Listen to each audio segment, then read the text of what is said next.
কোরআনুল কারীমের এই সূরাটা নাজিল করছেন 102 নম্বর সূরা আত-তাকাসুর নাজিল করে আল্লাহ বললেন, হায় বান্দা কি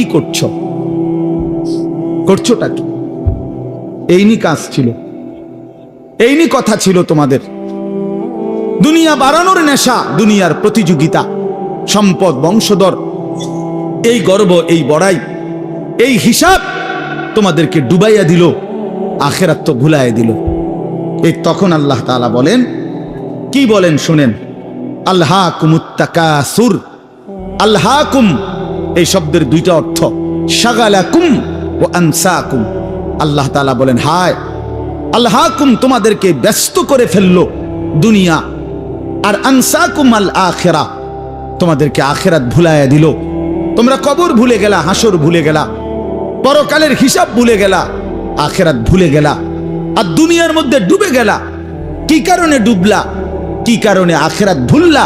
আত-তাকাসুর এই বাড়ানোর প্রতিযোগিতা, অর্থ সম্পদ, ক্ষমতা, বংশধর, টাকা পয়সা, মাল দৌলত, এগুলো বাড়ানোর নেশা তোমাদেরকে আখিরাত ভুলাইয়া দিল আর দুনিয়ার মধ্যে ডুবাইয়া ফেললো, ব্যস্ত করে ফেললো।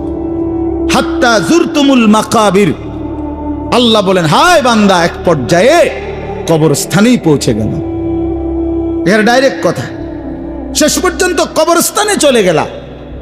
অহংকার করতে করতে, বড়াই করতে করতে, দুনিয়া সাজাইতে সাজাইতে, দুনিয়া মিলাইতে মিলাইতে। এ কথার দুই অর্থ। এবার এক হলো সরাসরি ওদেরকে বলছে কাজটা তোমরা ভালো করলা না, আরেকটা হলো আমাদের সবাইকে বলছে, আমার বান্দারা তোমরা যারা এই পরিমাণ দুনিয়া নিয়ে ব্যস্ত হইলা, দুনিয়া সাজাইতে লাগলা, যে এক পর্যায়ে এই দুনিয়া সাজাইতে সাজাইতেই হাত্তা জুরতুমুল মাকাবির, কবরে পৌঁছে গেলা, একদিন মরে গেলা, অথচ আখিরাতের কোনো পুঁজি নাই, কবরের কোনো সামান নাই। কামটা কি করলো? কামটা কি করলো? কাজটা কি করলা বান্দা? কি করল? হায় বান্দা 60 বছর বয়স, আজও আখিরাতের পুঁজি কই? 30 বছর, আজও আখিরাতের পুঁজি কই? এরই মধ্যে তো একদিন কবরেই পৌঁছে যাবা।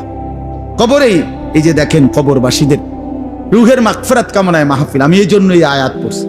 পুরা কোরআনুল কারীমের মধ্যে এই একবারই কবর